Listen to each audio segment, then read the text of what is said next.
नमस्कार दोस्तों। Silver pen classes के यूट्यूब चैनल पर मैं एक बार फिर से आप सभी लोगों का स्वागत करता हूं। जैसा कि आप लोग जानते हैं, यहां पर हमने एक नई शुरुआत की है जहां पर हम आप लोगों को विभिन्न प्रकार के कम्पिटिटिव एग्जामिनेशंस की तैयारी करवाएंगे। ये एग्जामिनेशंस तमाम फील्ड की होंगी, जैसे कि बैंकिंग, सीडीएस, सीजीएल और तमाम स्टेट लेवल की एग्जामिनेशंस। हम यहाँ पर यह सुनिश्चित करेंगे कि आपके नॉलेज के लेवल को बिल्कुल ज़ीरो से उठाकर, बेस से उठाकर, स्टेप बाय स्टेप धीरे धीरे टॉप पर लेकर हम चले जाएं, जहां पर आप किसी भी सब्जेक्ट की मास्टरी हासिल कर लें। उसी दिशा में पहला कदम रखते हुए आज हम आपके सामने पेश करने जा रहे हैं इंग्लिश की पहली क्लास, अंग्रेजी की पहली क्लास, जिसमें हम बात कर रहे होंगे बिल्कुल बेसिक से टॉपिक सेंटेंस के बारे में। आज हम जानेंगे कि एक सेंटेंस, एक वाक्य होता क्या है।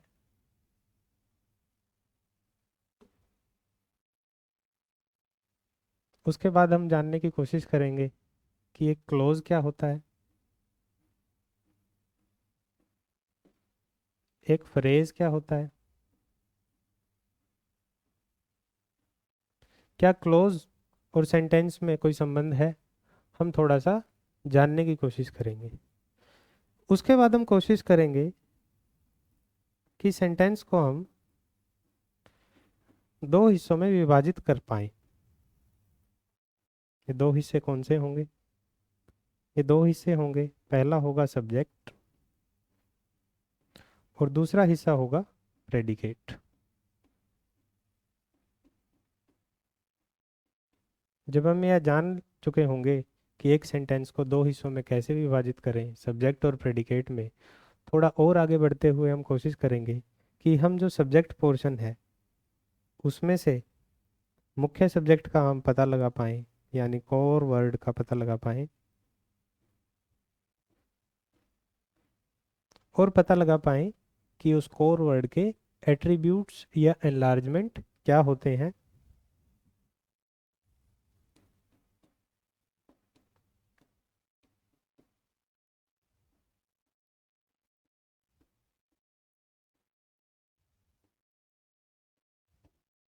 तो चलिए बिना किसी देरी के हम आज के इस टॉपिक को शुरू करते हैं, यह जानकारी जानने की शुरुआत करते हैं। सबसे पहले बात करते हैं सेंटेंस, कि एक सेंटेंस, एक वाक्य असल में होता क्या है। जैसा कि आप देख पा रहे होंगे, आपके सामने स्टेटमेंट लिखी हुई है कि ये sentence is a group of words that makes complete sense. शब्दों का वह समूह जिसका कोई पूरा मतलब बनता हो, संपूर्ण मतलब बनता हो, उसको हम अंग्रेजी भाषा में वाक्य कहते हैं। आपके सामने दो उदाहरण भी हैं, जैसे कि द सन शाइन्स, सूर्य चमकता है।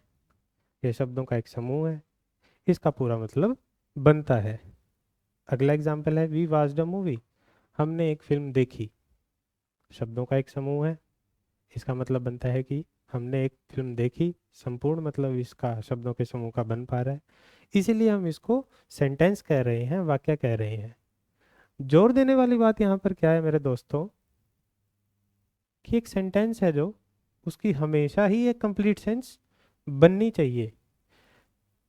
शब्दों का समूह हो सकता है, लेकिन उसकी एक कंप्लीट सेंस, उसका एक पूरा मतलब बनना चाहिए।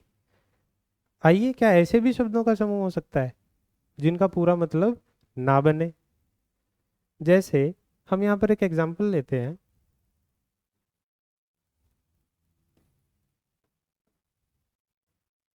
If you work hard.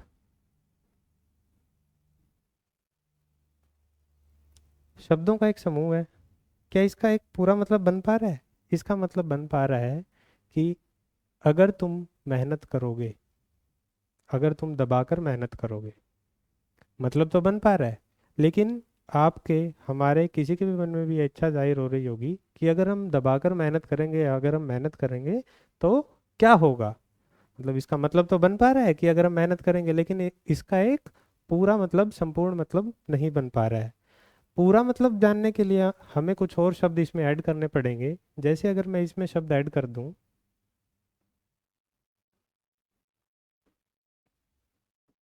You will succeed, कि तुम सफल हो जाओगे। अगर तुम मेहनत करोगे तो तुम सफल हो जाओगे। अब ये पूरा एक वाक्य बन चुका है, एक सेंटेंस बन चुका है। इन शब्दों के समूह का एक पूरा मतलब बनता है। तो जो ये शब्दों का समूह था, इफ यू वर्क हार्ड, इसको हम क्या कहेंगे, जिसका पूरा मतलब नहीं बन रहा है? इसको मेरे दोस्तों हम नाम देते हैं इंग्लिश भाषा में क्लोज का। क्लोज की डेफिनेशन सरल भाषा में अगर अभी के लिए मैं आपको समझाना चाहूँ तो ये होती है कि शब्दों का वह समूह जिसका संपूर्ण मतलब, जिसका पूरा मतलब बन भी सकता है और नहीं भी बन सकता है। जो हमने यहाँ पर उदाहरण लिया है, इसमें इन शब्दों के समूह का पूरा मतलब नहीं बन रहा है। एक क्लोज की कंडीशन अभी के लिए आपकी जानकारी के लिए मैं बता दूं कि सब्जेक्ट और वर्ब होना अनिवार्य है। ऑब्जेक्ट हो भी सकता है और नहीं भी हो सकता है, मे बी देयर और मे नॉट बी देयर। आगे चलकर हम इस बारे में बहुत ही गहनता से जानकारी ले रहे होंगे। अगला एक और एग्जांपल मैं आपके सामने रखता हूँ कि on the table,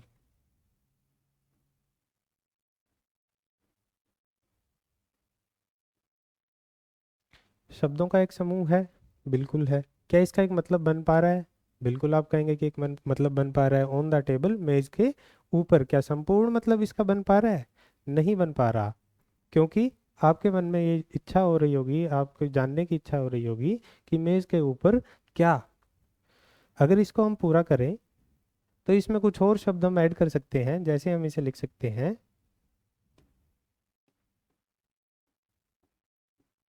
a book is kept on the table.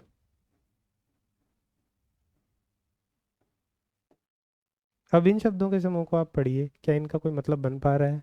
बिल्कुल बन पा रहा है। क्या संपूर्ण मतलब बन पा रहा है? बिल्कुल बन पा रहा है। A book is kept on the table का मतलब बनता है कि मेज के ऊपर एक किताब रखी है। इसलिए अभी एक सेंटेंस बन गया है। तो ये जो पहले तीन शब्दों का समूह था जिसका पूरा मतलब नहीं बन रहा है, मतलब तो बन रहा है, इनको हम यहाँ पर नाम देंगे इंग्लिश भाषा में फ्रेज का। क्लोज से फ्रेज कैसे अलग होता है? अभी के लिए आपकी जानकारी के लिए मैं बता दूं कि सब्जेक्ट प्लस वर्ब है जो फ्रेज में नहीं होते हैं।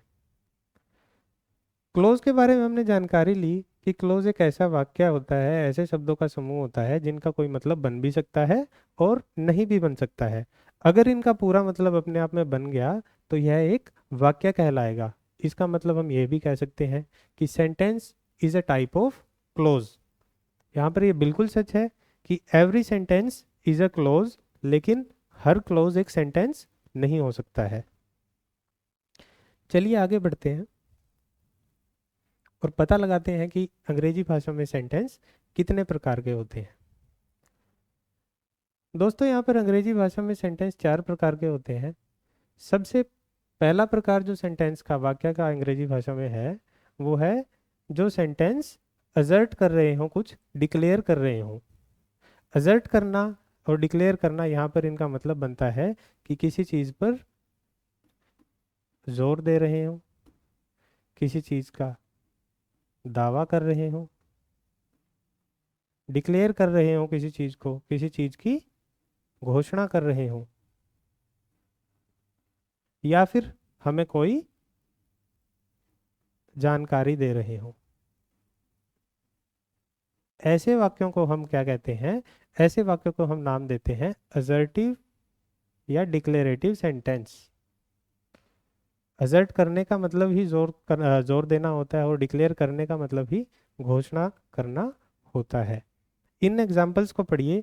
ये असर्टिव और डिक्लेरेटिव सेंटेंसेस के कुछ एग्जाम्पल्स हैं। आई इंजॉय रीडिंग बुक्स, कि मुझे किताबें पढ़ना पसंद है।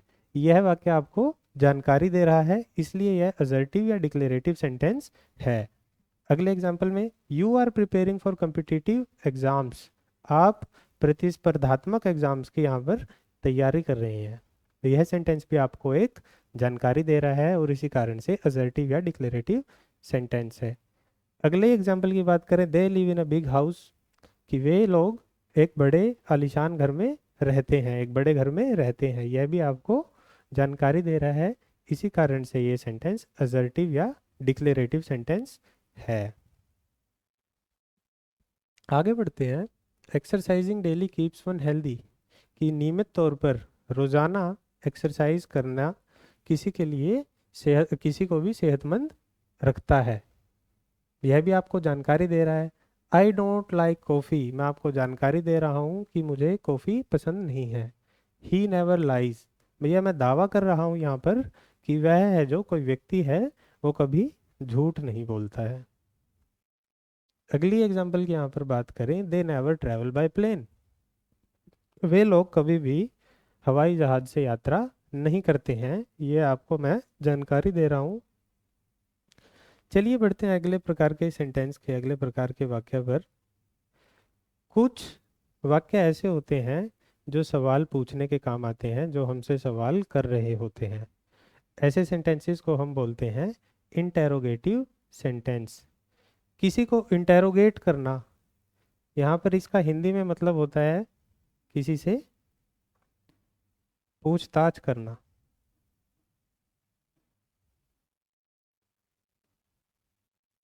तो ऐसे वाक्य जो पूछताछ कर रहे होते हैं, जो सवाल कर रहे होते हैं या पूछ रहे होते हैं, उनको हम बोलते हैं इंटेरोगेटिव सेंटेंस। हिंदी में इनका नाम है प्रश्नवाचक वाक्य। एग्जाम्पल्स हैं, वेयर डू यू लिव, ये पूछताछ कर रहा है, ये कोई सवाल पूछ रहा है कि तुम कहाँ रहते हो। अगला एग्जाम्पल इसी प्रकार के सेंटेंस का है, व्हाट इज योर नेम, तुम्हारा नाम क्या है। और अगला एग्जाम्पल है, वाई आर यू अपसेट, तुम हताश, निराश, दुखी क्यों हो। अपसेट का मतलब यहाँ पे मैं आप लोगों के लिए लिख देता हूँ, आप कह सकते हो निराश।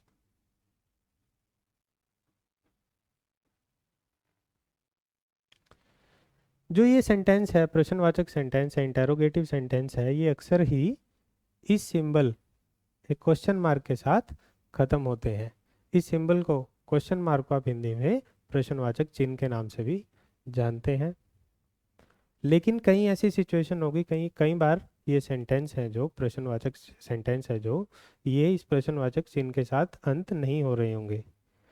वह कौन से सिचुएशन होंगी, कहाँ पर होंगे वो, जहाँ पर ये सवाल हमसे सीधे तौर पर ना पूछे जाएं, ये घुमा फिरा कर सवाल पूछे जाएं या किसी वाक्य का ये एक हिस्सा बनते हो। जैसे कि इस सेंटेंस में, इस एग्जाम्पल में हम यहाँ पर सीखने की कोशिश करते हैं, I wonder where she is going, मैं सोचता हूँ कि वह कहाँ जा रही है।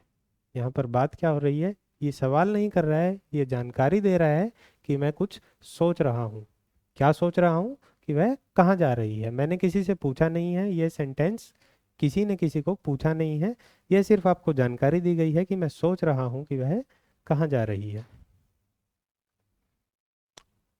अगला ही ऐसा सेंटेंस एक और, he asked if I was feeling okay.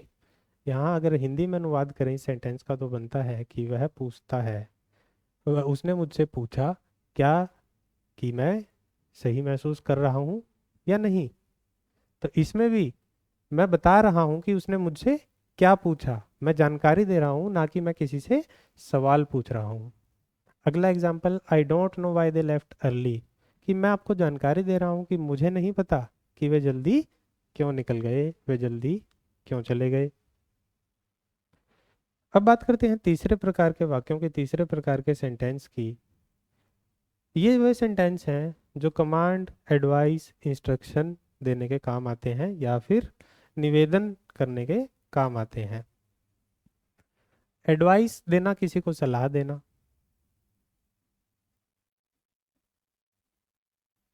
Instruction देना, किसी को सूचना देना। कमांड देना, किसी को हुक्म देना। तो ये वाक्य हैं जो किसी को हुक्म देने के काम आते हैं, किसी को सलाह देने के काम आते हैं, किसी को सूचना देने के काम आते हैं, या फिर किसी को निवेदन करना हो, आपको किसी को रिक्वेस्ट करनी हो, उनके काम में आते हैं। एग्जाम्पल्स के माध्यम से समझने की कोशिश करते हैं। पहला एग्जाम्पल है शट द डोर, यह मैं किसी को हुक्म दे रहा हूँ, किसी को कमांड दे रहा हूँ कि दरवाजा बंद कर दो।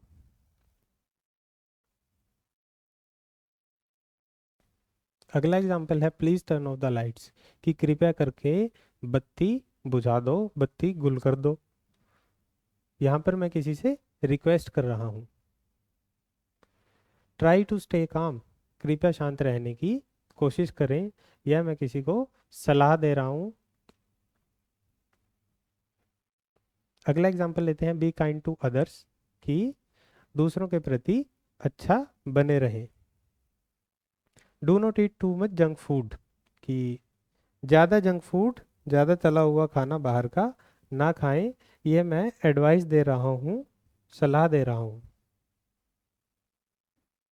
काइंडली टेक अ सीट, कृपया अपना स्थान ग्रहण करें। यहाँ पर मैं किसी को रिक्वेस्ट कर रहा हूँ, ये वाक्य किसी को रिक्वेस्ट करने के काम आ रहा है। अगला सेंटेंस है practice yoga in the morning, कि आप सुबह सुबह व्यायाम करें। यह भी किसी को सूचना भी दी जा रही हो सकती है और एडवाइस भी दी जा रही हो सकती है। Take the medicine before meal, कि दवाई है जो उसको खाने से पहले लें। यहाँ पर यह किसी को सूचना दी जा रही है, इंस्ट्रक्शन दी जा रही है। आपने देखा होगा डॉक्टर अक्सर यह लिख के देते हैं या फिर किसी भी दवाई की शीशी पे यह लिखा रहता है। तो ऐसे सेंटेंसेस, माफ़ करना मैं भूल गया, कि ऐसे सेंटेंसेस जो किसी को हुक्म दे रहे होते हैं, सलाह दे रहे होते हैं, सूचना दे रहे होते हैं, या फिर निवेदन कर रहे होते हैं किसी से, या ये करने के काम आते हैं, उनको हम बोलते हैं इम्परेटिव सेंटेंस। इम्परेटिव का हिंदी में अर्थ होता है अति आवश्यक या फिर महत्वपूर्ण।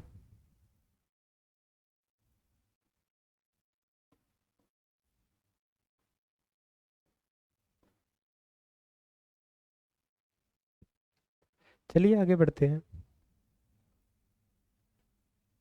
चौथे और आखिरी प्रकार के सेंटेंस जो अंग्रेजी भाषा में होते हैं, वो होते हैं जो आपकी तीव्र भावना दर्शाने के काम आते हैं। ये भावनाएं आपकी कैसी भी हो सकती हैं। ये गुस्से की भावना हो सकती हैं, ये सरप्राइज की भावना हो सकती है, ये एक्साइटमेंट या फ्रस्ट्रेशन की भावना हो सकती है। ऐसे सेंटेंसेस को हम बोलते हैं एक्सक्लामेटरी सेंटेंसेस। और जो ऐसे सेंटेंसेस है ये हमेशा ही एक एक्सक्लामेशन मार्क के साथ अंत होते हैं। एक्सक्लामेशन मार्क, जिसको आप हिंदी में विस्मयादि बोधक चिन्ह भी के नाम से भी जानते हैं, उससे ये अंत होते हैं। जैसे कि wow look at that view, आप आश्चर्यचकित हो रहे हैं, आप खुशी में ये बात किसी को बता रहे हैं कि अरे वाह, ज़रा इस नज़ारे को तो देखो। इसलिए एक एक्सक्लामेटरी सेंटेंस है। व्हाट अ ब्यूटीफुल डे, कि देखो कितना सुंदर, कितना अच्छा दिन है। आप खुशी से किसी को बता रहे हो, आपकी तीव्र जो भावना है, एक स्ट्रॉन्ग फीलिंग है, उसको आप दर्शा रहे हो।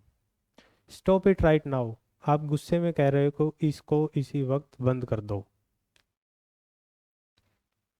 आउट ऑफ एंगर, आपने ये फीलिंग अपनी एक्सप्रेस की है, और जो आपकी स्ट्रॉन्ग फीलिंग्स को एक्सप्रेस करने के काम आए वही सेंटेंस होते हैं exclamatory sentence. Leave me alone, आप फ्रस्ट्रेटेड हो चुके हो किसी से, या कोई भी फ्रस्ट्रेटेड हो चुका है, तो आप किसी को क्या बोलते हैं, मुझे अकेला छोड़ दो, लीव मी अलोन। आपकी एक स्ट्रॉन्ग फीलिंग दर्शा रहा है, इसी कारण से एक सेंटेंस है जो एक्सक्लामेटरी सेंटेंस है। चलिए, हमने वाक्य क्या होता है ये सीखा, हमने वाक्य के प्रकार सीखे। थोड़ा और आगे बढ़ते हुए हम एक वाक्य को तोड़ने की कोशिश करते हैं उसके दो भागों में, जो कि है सब्जेक्ट और प्रेडिकेट। सबसे पहले हम जानते हैं कि सब्जेक्ट क्या होता है। देखिए, जब भी हम किसी सेंटेंस, किसी वाक्य की बात कर रहे होते हैं, तो हमें एक शब्द चाहिए होता है जिसके बारे में हम बात कर रहे होंगे। वह शब्द किसी का नाम हो सकता है, किसी व्यक्ति का नाम हो सकता है, वस्तु का नाम हो सकता है, किसी स्थान का नाम हो सकता है, कोई भाव हो सकता है, और भी बहुत चीज़ें हो सकती हैं। वह एक शब्द भी हो सकता है और वह शब्दों का समूह भी हो सकता है। तो जिस व्यक्ति, वस्तु, स्थान के बारे में हम बात कर रहे होंगे, भाव के बारे में बात कर रहे होंगे, या जिस शब्द के बारे में हम बात कर रहे होंगे, उस शब्द को हम यहाँ पर क्या बोलेंगे, subject of a sentence. Hindi में आपकी जानकारी के लिए मैं यहाँ पर लिख लेता हूँ, जिस व्यक्ति, वस्तु, स्थान, भाव आदि के बारे में,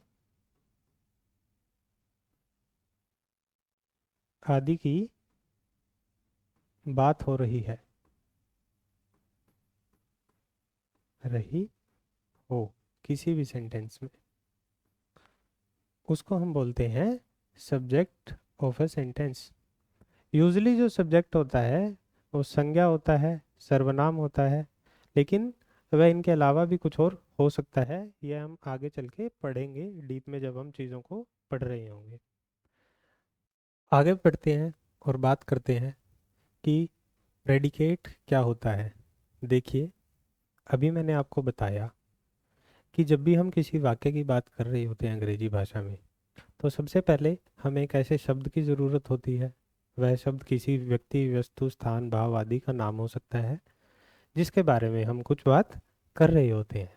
दूसरे भाग में हमें उस व्यक्ति, वस्तु या स्थान या उस शब्द के बारे में कुछ जानकारी देनी होती है, या कोई बात करनी पड़ेगी एक वाक्य में।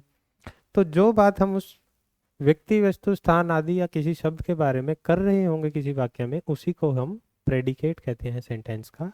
अगर सरल भाषा में हम हिंदी में लिखें तो जो बात हो रही होगी,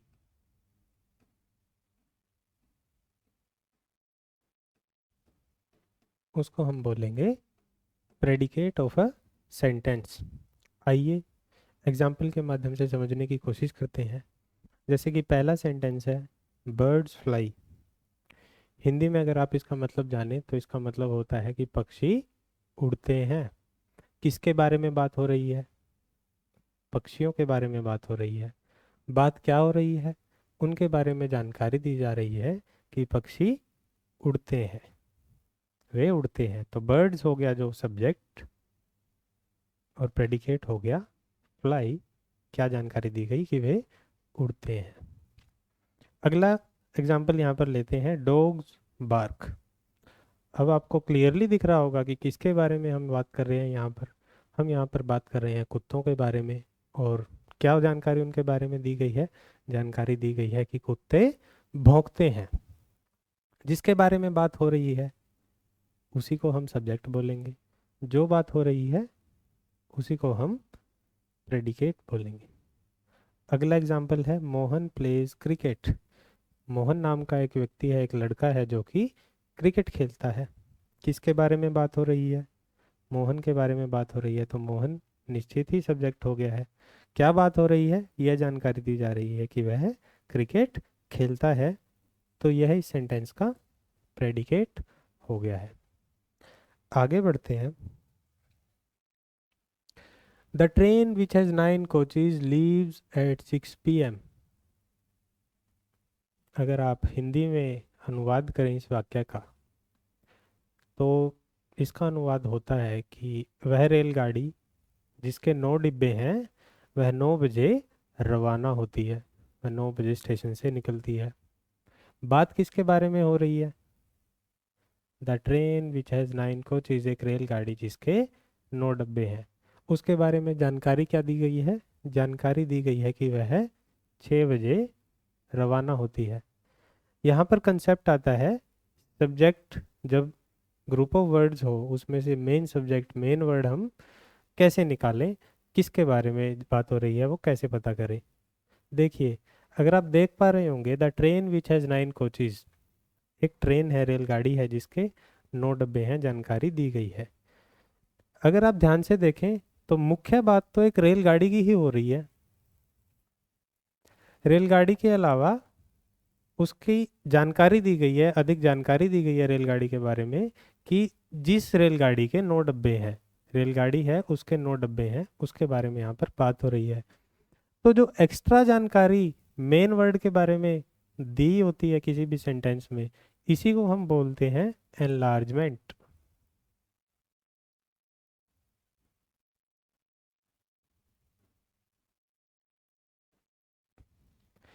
एनलार्जमेंट का अगर आप हिंदी अनुवादन करेंगे तो आप सरल भाषा में बोल सकते हैं किसी भी चीज़ को बड़ा करना, किसी भी चीज़ के बारे में और ज़्यादा जानकारी देना, उसको हम बोलते हैं एनलार्जमेंट। क्योंकि ये शब्द है का समूह है, जो शब्दों का समूह है, ये ट्रेन के बारे में ज़्यादा जानकारी दे रहा है, इसलिए यह इसकी एनलार्जमेंट है। मेन वर्ड क्या है इसमें से? सब्जेक्ट वर्ड, जिसको हम बोल सकते हैं सब्जेक्ट वर्ड तो रेलगाड़ी है, और एनलार्जमेंट उसके बारे में अधिक जानकारी दी गई है, वो है विच हैज़ 9 कोचेस। और प्रेडिकेट है जो इस सेंटेंस का, आपको पता ही है, इसके बारे में यह जानकारी दी गई है कि वह 6 बजे रवाना होती है। एनलार्जमेंट अगर सरल भाषा में आपको मैं बताना चाहूँ, अगर आपको पहचान करनी है कि ये एक्स्ट्रा इन्फॉर्मेशन अक्सर जो सब्जेक्ट वर्ड होगा, जो मेन वर्ड होगा, उसके बाद में ही दी होती है यूजुअली। अगले एग्जाम्पल की तरफ हम बढ़ते हैं, जैसे Shyam's father is a teacher, कि एक लड़का है श्याम, उसके पापा हैं जो, वह एक टीचर है, वह एक शिक्षक है। तो यहाँ पर आप बोलेंगे सब्जेक्ट क्या है? क्या यहाँ पर श्याम सब्जेक्ट है? क्या श्याम के बारे में जानकारी दी जा रही है? नहीं दोस्तों, यहाँ पर जानकारी दी जा रही है श्याम के पापा के बारे में। तो श्याम्स फादर है जो यहाँ पे सब्जेक्ट है, लेकिन मेन वर्ड है जो जिसके बारे में यहाँ पर जानकारी दी गई है, वो उसके पापा हैं जो कि एक शिक्षक है। तो प्रेडिकेट हो गया इज अ टीचर, सब्जेक्ट ये पूरा हो गया, और सब्जेक्ट वर्ड है जो मेन, वो फादर हो गया है। तो यहाँ पर श्याम्स क्या है? यहाँ पर एक नए कंसेप्ट की हम इंट्रोडक्शन करते हैं। श्याम यहाँ पर है एट्रीब्यूट।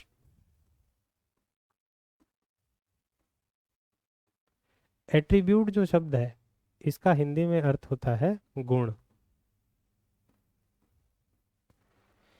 कि किसी भी शब्द के, किसी भी सब्जेक्ट के बारे में जो गुण बताए कि वह सब्जेक्ट कैसा है, लंबा है, बूढ़ा है, बड़ा है, या किसी का पोजेशन दिखाएं कि वो पोजेसिव केस में, जैसे यहाँ पर बात हो रही है श्याम्स फादर की, श्याम के पापा, किसके पापा? श्याम के पापा। तो गुण बताया जा रहा है, या फिर हम सरल भाषा में बोलें कि विशेषण बताया जा रहा है, किसी भी शब्द के बारे में एडजेक्टिव बताया जा रहा है, उसको हम बोलेंगे सब्जेक्ट वर्ड का एट्रीब्यूट। इसकी पहचान कैसे करें? तो अभी के लिए आप ये जान लीजिए कि सरल भाषा में जो एट्रीब्यूट होता है, जो गुण होता है किसी भी सब्जेक्ट वर्ड का, वो सब्जेक्ट वर्ड से पहले ही आता है यूजुअली। अभी के लिए इतनी जानकारी आप लोगों के लिए काफ़ी होगी। हमारा मकसद यहाँ पर है सब्जेक्ट पहचानना, और सब्जेक्ट में से सब्जेक्ट वर्ड जिसके बारे में मुख्यतः बात हो रही है उसको पहचानना। अगला एग्जाम्पल यहाँ पर लेते हैं, on the wall hung a beautiful painting, कि दीवार पर एक सुंदर तस्वीर टंगी हुई थी। किसके बारे में बात हो रही है? क्या दीवार के बारे में बात हो रही है? ऑन द वॉल क्या मतलब बना? दीवार के ऊपर। इसके बारे में जानकारी दी गई है, दीवार के ऊपर क्या कोई जानकारी नहीं दी गई है? जानकारी तो दी गई हुई है यहाँ पर अ ब्यूटीफुल पेंटिंग के बारे में, एक सुंदर तस्वीर के बारे में। इसके बारे में क्या बोला गया है कि यह कहाँ पर है? कि it was hung on a wall, कि यह टंगी हुई थी एक दीवार पर। तो सब्जेक्ट, मैं इस एग्जाम्पल के थ्रू यह समझाना चाह रहा हूँ आपको कि ज़रूरी नहीं है कि सेंटेंस के शुरू में ही सब्जेक्ट हो। कई बार सेंटेंस के अंत में सब्जेक्ट हो सकता है, जैसा कि इस केस में है। बात हो रही है एक सुंदर तस्वीर की, तो सब्जेक्ट हो गया है। बात क्या हो रही है? कि यह सुंदर तस्वीर दीवार पर टंगी हुई थी, तो ये हो गया है प्रेडिकेट। और सुंदर तस्वीर में भी जो मेन सब्जेक्ट वर्ड है हमारा तस्वीर है, और जो ब्यूटीफुल है जो इसका गुण बता रहा है, जो विशेषण यूज हो रहा है यहाँ पर कि ये तस्वीर कैसी थी, ये सुंदर थी, और जो मैंने बताया कि इससे पहले आया है, तो ब्यूटीफुल है जो, वो एट्रीब्यूट है। अगर अभी के लिए आप सिर्फ सब्जेक्ट वर्ड में भी पहचानना सीख गए तो वह भी पर्याप्त होगा, ज़्यादा इस्तेमाल आगे उसी का हो रहा होगा। In the garden were many colourful flowers, बागीचे के अंदर बहुत सारे रंगीन फूल थे। किन के बारे में बात हो रही है? पिछले एग्जाम्पल को देख के आपको पता लग ही गया होगा, स्पष्ट हो गया होगा कि बात तो यहाँ पर हो रही है रंगीन फूलों की, बहुत सारे रंगीन फूलों की। और इसमें भी जो बात हो रही है मेजरली वो बात हो रही है फूलों की, या उनके गुण बताए गए हैं, विशेषण बताए गए हैं कि कैसे फूल बहुत सारे और रंगीन। तो यह इस सब्जेक्ट के एट्रीब्यूट हैं। क्या बात हो रही है कि वे बागीचे में थे, तो यह इस सेंटेंस का एट्रीब्यूट हो गया। The Indian hockey team won the world cup, कि जो भारतीय हॉकी टीम थी उसने वर्ल्ड कप जीता। किसके बारे में बात हो रही है? भारतीय हॉकी टीम के बारे में यहाँ पर बात हो रही है। क्या बात हो रही है? कि उसने वर्ल्ड कप जीता। तो ये हो गया है इस सेंटेंस का प्रेडिकेट। इंडियन हॉकी टीम हो गई है सब्जेक्ट।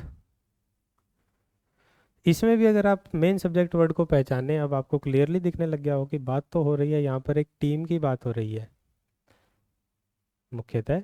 ये उसके बारे में अधिक जानकारी दी गई है कि कौन सी टीम? इंडियन हॉकी टीम की, भारतीय हॉकी टीम। आगे बढ़ते हैं। अगला एग्जाम्पल है how beautiful is the sunset. सूर्यास्त कितना खूबसूरत है। किसके बारे में बात हो रही है? सूर्यास्त के बारे में बात हो रही है। ये हो गया है सब्जेक्ट। और हाउ ब्यूटीफुल इज, कि ये कितना खूबसूरत है, ये हो गया है प्रेडिकेट। आगे बढ़ते हैं। A group of talented young musicians stood on the stage. इस वाक्य में भी जो सब्जेक्ट है आप देख पा रहे होंगे, अब आपको पता लगने लग गया होगा कि सब्जेक्ट है जो वो ग्रुप ऑफ वर्ड्स है, वह शब्दों का एक समूह है। कौन सा समूह है? वह समूह है a group of talented young musicians, की एक जो प्रतिभाशाली युवा गीतकारों का जो एक ग्रुप है उसकी यहाँ पर बात हो रही है। और क्या बात हो रही है? कि वह स्टेज पर खड़ा था। तो सब्जेक्ट ये हो गया है, प्रेडिकेट हो गया है कि वह स्टेज पर खड़ा था। इसमें भी अगर आप आगे और जानना चाहें कि मेन सब्जेक्ट जिसके बारे में बात की जा रही है वह क्या है? ग्रुप।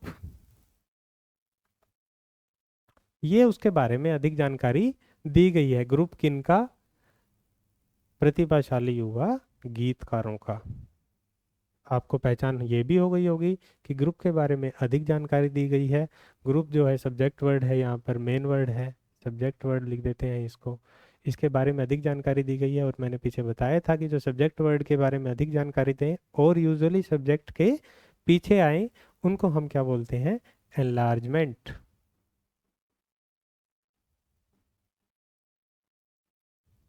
Of a subject. अगले सेंटेंस पे बढ़ते हैं। A dusty stack of forgotten books was in the corner, कि एक चट्टा, कैसा चट्टा? धूल भरा चट्टा। किस चीज़ का चट्टा? फॉरगॉटन बुक्स, उन किताबों का चट्टा, उन किताबों का गत्था जिनके बारे में किसी को कोई सुध बुध नहीं है, जो भुलाई जा चुकी हैं। वह कहाँ था? वह कोने में पड़ा हुआ था।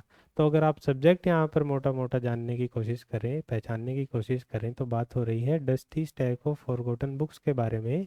ये पूरा इस सेंटेंस का सब्जेक्ट है। और इसके बारे में क्या बात हो रही है? कि यह कोने में पड़ा था। तो यह इस सेंटेंस का प्रेडिकेट है। अगर आप सब्जेक्ट में से भी सब्जेक्ट वर्ड जो मेन वर्ड है जिसके बारे में बात हो रही है वो आप क्लियरली अब देख पा रहे होंगे कि यहाँ पर एक स्टैक, एक गत्थे के बारे में, एक चिट्ठे के बारे में बात हो रही है। स्टैक कैसा था? स्टैक धूल भरा था। तो ये डस्टी है जो यहाँ पर, ये हो गया है एट्रीब्यूट। और ये सब्जेक्ट के स्टैक के बारे में, सब्जेक्ट वर्ड के बारे में ज़्यादा जानकारी दी गई है कि किस चीज़ का स्टैक था। और फॉरगॉटन बुक्स, वह किताबें जो भुलाई जा चुकी हैं, जिनके बारे में किसी को कोई सुध बुध नहीं है। तो ये इस सेंटेंस का एनलार्जमेंट हो गया, इस सब्जेक्ट का एनलार्जमेंट हो गया है। अगले एग्जाम्पल की हम यहाँ पर बात करते हैं। एग्जाम्पल है अ टाल man with a serious expression walked into the room. Hindi में इसका मतलब बनता है कि एक लंबा आदमी जिसके चेहरे पर गंभीर भाव थे वह कमरे में दाखिल होता है। किसके बारे में बात हो रही है? आप क्लियरली अब देख पा रहे होंगे, ग्रुप ऑफ वर्ड्स है, यहाँ पर सब्जेक्ट है जो एक लंबा आदमी, हम यहाँ पर ऐड भी कर सकते हैं ऑन हिज फेस, कि उसके चेहरे पर थे गंभीर भाव। तो ग्रुप ऑफ वर्ड्स है जो इस सेंटेंस का सब्जेक्ट हो गया है। और इसके बारे में क्या बात बताई गई है? इसके बारे में बताया गया है कि वह कमरे में दाखिल हुआ। यह बन गया है इस सेंटेंस का प्रेडिकेट। सब्जेक्ट में भी, अब ग्रुप ऑफ वर्ड्स में भी हम मेन सब्जेक्ट अगर जानने की, यहाँ पहचानने की कोशिश करें, तो वह बात हो रही है एक आदमी की, यहाँ पर बात हो रही है। बाकी उसके बारे में अतिरिक्त जानकारी दी गई है कि कैसा आदमी, एक लंबा आदमी। ये एट्रीब्यूट हो गया इस सेंटेंस में। पहचानने के लिए सरल भाषा में, अगर अब अभी के लिए आपकी जानकारी के लिए हम बताएं, एट्रीब्यूट हमेशा सब्जेक्ट वर्ड से, मेन सब्जेक्ट वर्ड से पहले आता है यूजुअली। और जो बाकी जानकारी दी गई है, with serious expression on his face, कि जिसके चेहरे पर गंभीर भाव थे, यह अधिक जानकारी दी गई है, इसी को हम बोलते हैं एनलार्जमेंट।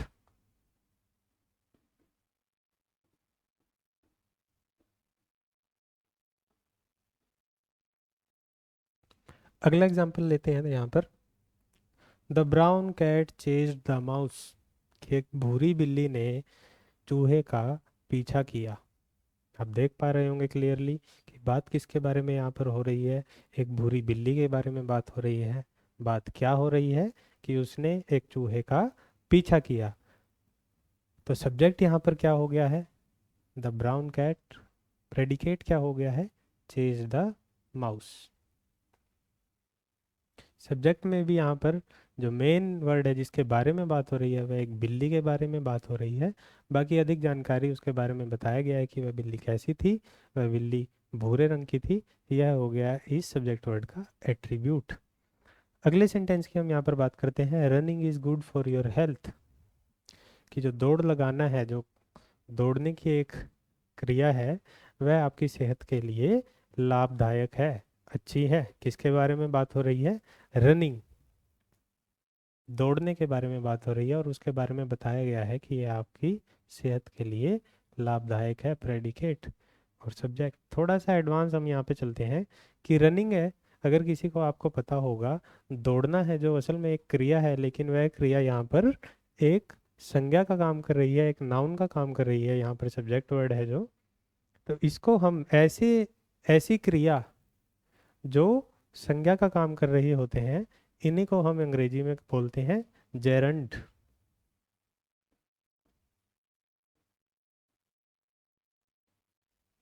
ये सिर्फ आपकी जानकारी के लिए है अभी के लिए, आगे हम इस पर डिटेल में चर्चा करेंगे।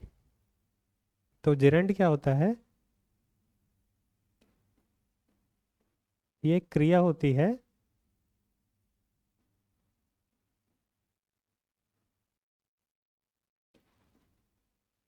that does the work of a noun, एक संज्ञा का जो काम करे, क्रिया हो असल में, संज्ञा का काम करे, उसको हम जेरंड बोलते हैं। अगले एग्जाम्पल की यहाँ पर बात करते हैं, he gave his friend a gift. यहाँ पर एक व्यक्ति की बात हो रही है कि उसने उस अपने दोस्त को एक उपहार दिया, एक गिफ्ट दिया। यहाँ पर ये संज्ञा नहीं, यहाँ पर ये प्रोनाउन है। जिस व्यक्ति के बारे में बात हो रही है उसके नाम की जगह ही प्रोनाउन का यूज किया गया है, जो यहाँ पर सब्जेक्ट वर्ड है। और उसने क्या किया, क्या जानकारी दी गई है उसके बारे में, कि उसने अपने दोस्त को एक उपहार दिया, एक गिफ्ट दिया। यह सेंटेंस में प्रेडिकेट हो गया है। अगला example, the teacher showed the students a diagram, कि जो शिक्षक है उसने विद्यार्थियों को क्या दिखाया? एक डायग्राम दिखाया, एक चित्र दिखाया। किसके बारे में बात हो रही है? टीचर के बारे में बात हो रही है। बात क्या हो रही है कि उसने अपने विद्यार्थियों को एक चित्र दिखाया। तो टीचर हो गया है वो सब्जेक्ट, और जो showed the students a diagram हो गया है प्रेडिकेट। चलिए आगे बढ़ते हैं। एक और एग्जाम्पल है, the coach through the ball to the player. Hindi में इसका मतलब बनता है कि जो कोच है उसने गेंद को फेंका, किसकी तरफ फेंका? खिलाड़ी की तरफ फेंका। किसके बारे में बात हो रही है? किसके बारे में जानकारी दी जा रही है? यहाँ पर जानकारी दी जा रही है कोच के बारे में। और क्या जानकारी दी जा रही है? कि उस कोच ने गेंद को खिलाड़ी की तरफ फेंका। तो जो कोच है यहाँ पर सब्जेक्ट हो गया है, और बाकी का जो सेंटेंस का पार्ट है, जो जानकारी दी जा रही है, ये प्रेडिकेट हो गया है। और यहाँ पर अगर आप डिटेल में और जानना चाहें तो द वर्ड है, ये इस सेंटेंस में एट्रीब्यूट है, और पीछे वाले सेंटेंसों में भी ये भी एक एट्रीब्यूट का काम करता है। एट्रीब्यूट डिटर्मिनर हो सकते हैं, आर्टिकल हो सकते हैं, या फिर एडजेक्टिव भी हो सकते हैं। लेकिन अभी के लिए आपको सिर्फ मुख्य वर्ड अगर आप पहचानना सीख गए कि सब्जेक्ट का वर्ड कौन सा है, यही पर्याप्त है। यही कम्पिटिटिव एग्जाम्स में ज़्यादा आपसे पूछा जाएगा, इसी की आपको ज़रूरत पड़ेगी। अगला यहाँ पर एग्जाम्पल है, I sent a letter to my cousin in Canada, कि मैंने एक पत्र भेजा। किसको भेजा? मेरे कज़न को भेजा जो कनाडा में है। किसके बारे में बात की जा रही है? मेरे खुद के बारे में बात की जा रही है। क्या बात की जा रही है? कि मैंने एक पत्र भेजा मेरे कज़न को जो कनाडा में है। तो इस सेंटेंस में सब्जेक्ट हो गया है आई, और बाकी का जो पार्ट है वो हो गया है प्रेडिकेट। तो दोस्तों, इस क्लास में हमने जानने की कोशिश की और यह जानकारी ली कि एक सेंटेंस, एक वाक्य असल में होता क्या है, सेंटेंस और क्लोज में क्या संबंध है, फ्रेज क्या होता है। फिर हमने जाना कि सेंटेंस एक वाक्य है जो अंग्रेजी भाषा में कितने प्रकार का होता है। हमने उस वाक्य को उसके मेजर दो हिस्सों में यहाँ पर तोड़ना सीखा, सब्जेक्ट और प्रेडिकेट। उसके बाद हमने जाना कि सब्जेक्ट भी आगे फर्दर दो टुकड़ों में बांटा जा सकता है। एक होता है मेन सब्जेक्ट, जो सब्जेक्ट वर्ड होता है जिसके बारे में मुख्यतः बात की जा रही होती है, और दूसरा होता है जो उसके बारे में अधिक जानकारी दी जा रही होती है। उन शब्दों को हम क्या कहते हैं? एट्रीब्यूट या एनलार्जमेंट कहते हैं। मैं आपसे अभी क्या चाहता हूँ? मैं चाहता हूँ कि आप कोई भी पुस्तक उठाएं, कोई भी किताब उठाएं, या कोई भी न्यूज़पेपर उठाएं, उसमें से आप किसी भी सेंटेंस को पढ़ें और यह पता लगाने की बात करें, कोशिश करें यह पता लगाने की कि किस शब्द के बारे में वहाँ पर बात हो रही है। वह एक शब्द भी हो सकता है, वह शब्दों का एक समूह भी हो सकता है, वह ग्रुप ऑफ वर्ड्स भी हो सकता है। तभी इस क्लास का आपको पूरा फायदा मिलेगा, तभी आगे आने वाली क्लासेस में आप अच्छे से समझ पाएंगे कि सब्जेक्ट वर्ड है जो, उसको कैसे पहचाने। अगली क्लास में हम बात कर रहे होंगे कि जो प्रेडिकेट है, जो बात हो रही होती है किसी सब्जेक्ट के बारे में, उसको भी विभिन्न भागों में आगे तोड़ा जा सकता है।